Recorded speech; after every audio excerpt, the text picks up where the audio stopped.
Fala galera, eu sou o engenheiro Felipe Rodrigues, sejam muito bem-vindos a mais um vídeo do canal da engenharia. E no vídeo de hoje você vai descobrir qual foi a origem do concreto.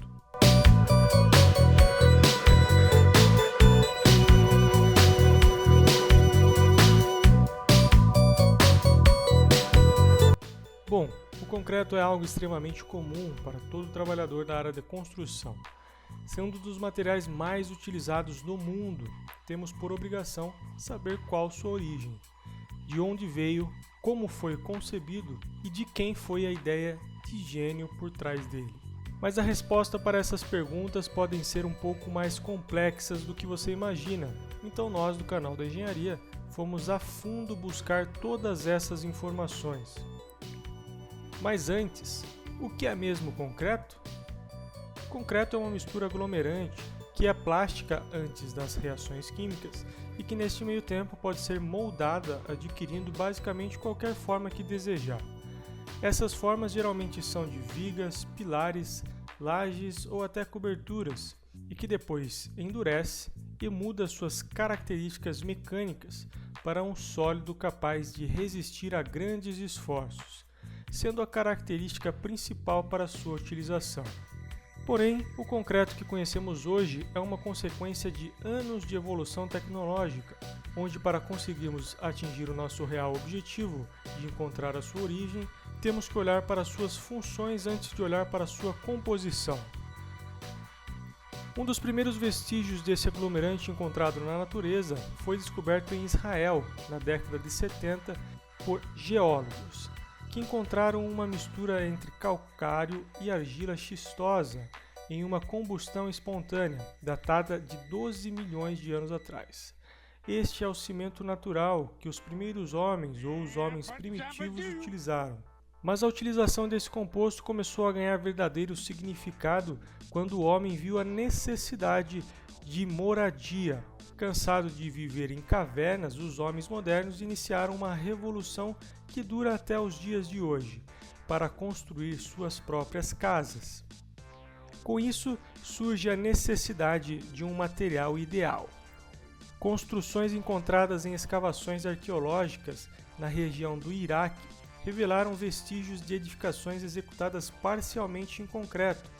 Esse feito se repete também em regiões da Europa e Suméria, todas elas datadas em 3.500 anos antes de Cristo. Mas talvez a utilização mais vistosa feita com esse componente sejam as pirâmides do Egito.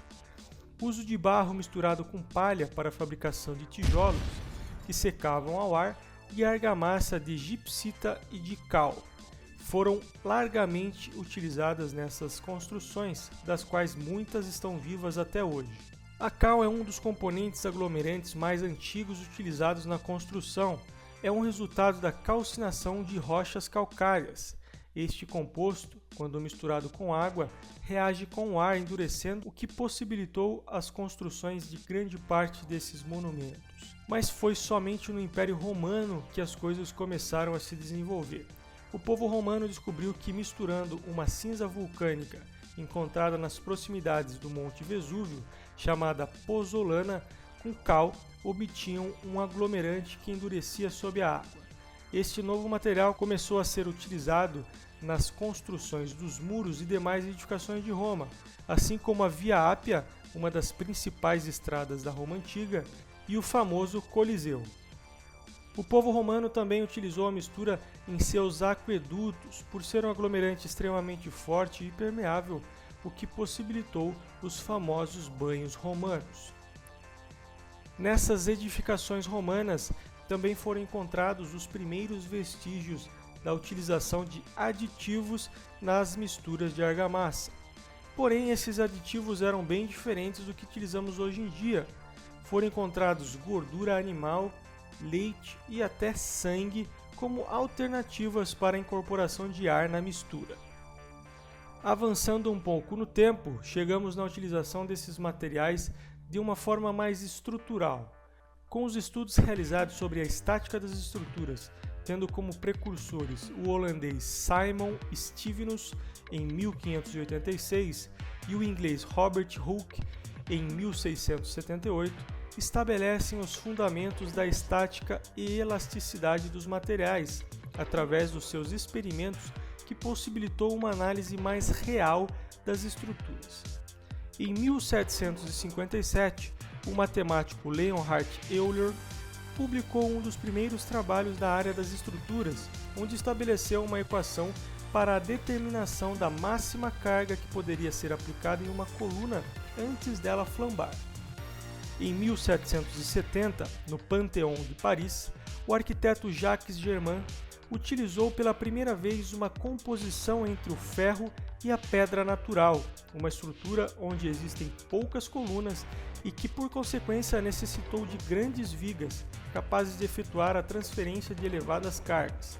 Essas vigas foram executadas em pedras lavrada e ferro, verdadeiras vigas modernas de concreto armado, com barras longitudinais retas nas zonas de tração e barras transversais nas áreas de cisalhamento.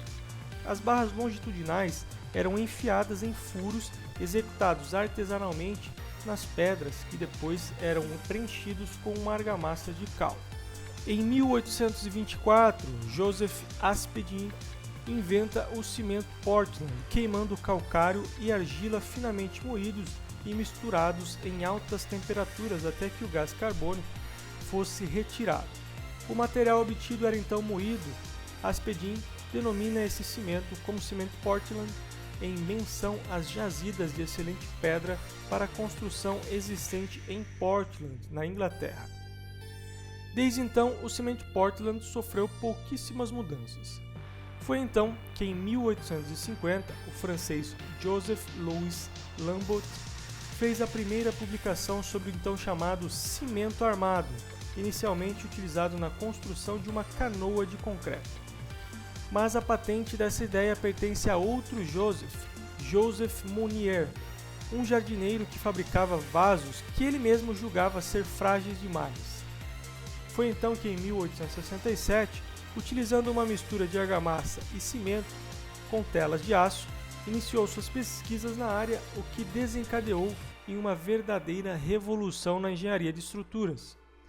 Desde então, com o avanço tecnológico, utilizando as teorias da estática e ciência dos materiais, chegamos aonde estamos, onde o concreto armado é um dos métodos construtivos mais seguros e utilizados do mundo, e que todos nós amamos.